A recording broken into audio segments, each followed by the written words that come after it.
Hello, everybody. My name is Ramachandra Guha. I'm a historian and failed cricketer. Or I should say a historian because I was a failed cricketer.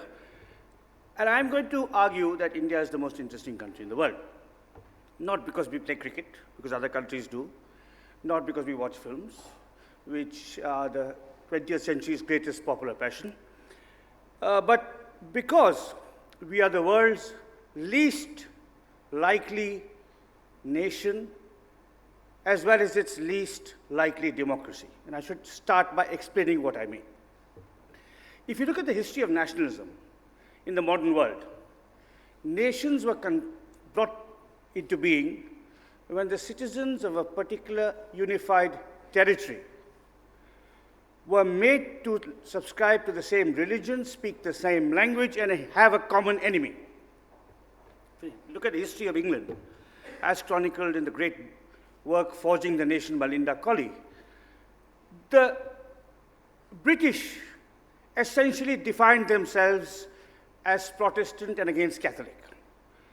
They were united around a common language. So a standard English extinguished the dialects of Welsh and Gaelic and Scottish and so on, and the English were united by a common enemy, the French. You go across the channel and it's exactly the reverse. Because the British are Protestant, the French are Catholic. They're united by hatred of England, and again, standard French came into being by often ruthlessly suppressing the variants and dialects spoken around. Across Europe, Poland. What unites Poland? Why is there a Polish people? It's because they are Catholic, which is why Jews were historically discriminated against in the process of nation forming. They speak the same language, Poland, and they detest either Germany or Russia, depending on who is their major military rival at that point of time. By the standard definition of nationalism, Pakistan is a perfect European nation.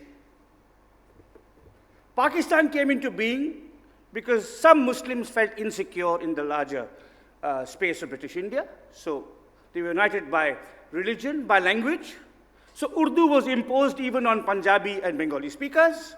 And of course, Pakistanis hate India. Now, what is extraordinary about the Republic of India as a national experiment, and what makes it unique in the history of the modern world, is that Indians don't even hate Pakistan.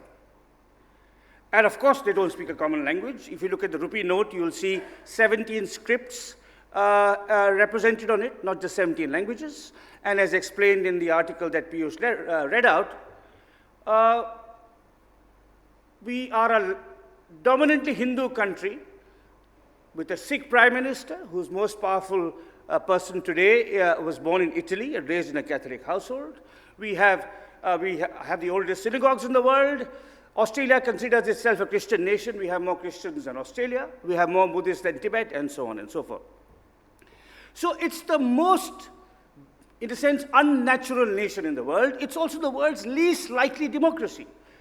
Every time India holds a general election, it's the largest exercise of the democratic franchise in the world's history. 2 months from now, 700 million Indians will vote. And although questions are raised about the capability and functioning of many Indian institutions, including the BCCI, no one has ever questioned the impartiality and efficiency of the Election Commission of India. And after Florida in, 2000, we haven't had a Florida in the last 40 or 50 or 60 years. But again, democracy is counterintuitive, because poor countries are not supposed to be democratic. If you look at the history of the franchise in the West, the vote was granted in stages. First, only men of property were allowed to vote. Then men of education were added to the roster. After a long struggle, working class men were permitted to choose the politicians who ruled over them, and after an even longer struggle, the vote was extended to women. In some parts of Switzerland, women could not vote as late as 1971. By contrast, India became independent in 1947. It enacted its first democratic constitution in 1950. 18 months later, we had our first general elections. Those elections were widely mocked as the biggest gamble in history. Well, it's a gamble that has paid off, apart from the national elections. There are regular, free and fair elections in all our states, some of which are larger than France or Germany. And these elections were conducted despite the fact that more than 65% of the electorate was illiterate. So that's what makes India the most interesting country in the world.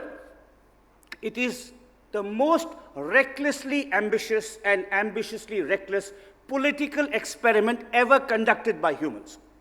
And it still survives.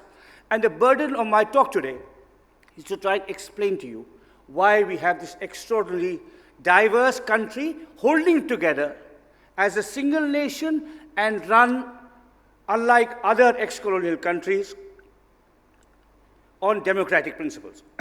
Some years ago, I was in a panel at the University of California in Berkeley with a friend from Indonesia, and as Indians often do, I was mocking the government of my country.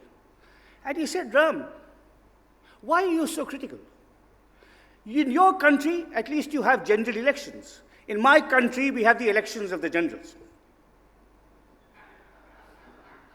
And the extraordinary thing about India is that the army has kept completely out of politics. So how did this happen? Could it have happened? I'm going to give you a few prophecies of those foreign writers who were convinced that a united and democratic India would never survive. My first prophecy dates from the year 1915, when Mahatma Gandhi, the great leader of the Indian freedom struggle, comes back to this country. And the national movement is just gathering steam. At this time, the Bishop of Calcutta, a man called J.E.C. Weldon, wrote. This is the time when Indian nationalists were calling for political freedom. The Bishop of Calcutta wrote, and I quote, "The disappearance of the British Raj is at present and must for a long time be simply inconceivable. That it should be replaced by a native government or governments is the wildest of wild dreams." And then he continues, "As soon as the last British soldier sailed from Bombay and Karachi, India would become the battleground of antagonistic racial and religious conflicts, and the peaceful and progressive civilization that Great Britain had allegedly brought to India would shrivel up in a night." The peaceful and progressive civilization that Britain brought to India, that's 1915, would shrivel up in a night. That's 100 years ago. Move to 1930. The year of Mahatma Gandhi's Great Salt March, which catalyzed and mobilized the Indian people across this far-flung land in a great mass struggle against British imperialism.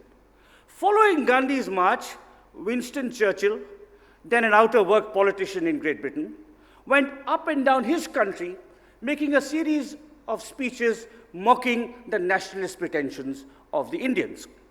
In one of these speeches, he said, in words that resonate with those of the Bishop of Calcutta, "If the British leave India, an army of white janissaries, officered if necessary from Germany, will be hired to secure the armed ascendancy of the Hindu." We're still waiting for that army of German missionaries to maintain our rule. And then Churchill continues, "To abandon India to the rule of the Brahmins," who in his opinion dominated the Congress party, "to abandon India to the rule of the Brahmins would be an act of cruel and wicked negligence. For then India will fall back quite rapidly through the centuries into the barbarism and privations of the Middle Ages." Now, there's a whole series of such predictions, and they don't stop with Indian independence. Through the 50s, through the 60s, through the 70s, whenever there was a skirmish between Hindus and Muslims, whenever the monsoons failed, there were predictions that India would collapse. It would become a military dictatorship, it would balkanize into many parts, it would become a theater of rival religious and linguistic and racial conflicts. Now, why did this not happen? Why does India survive as a united and democratic country? It's a standing rebuke to the prophets of doom, but it's also a striking anomaly in the developing world, on the ex-colonial world. Why hasn't India gone the way of sub-Saharan Africa, or of Yugoslavia, or of Pakistan, or of Sudan, or of the totalitarian dictatorships in China and Vietnam and so on and so forth? Why? And that's really the puzzle that I'd like to answer or unravel in the next part of my talk.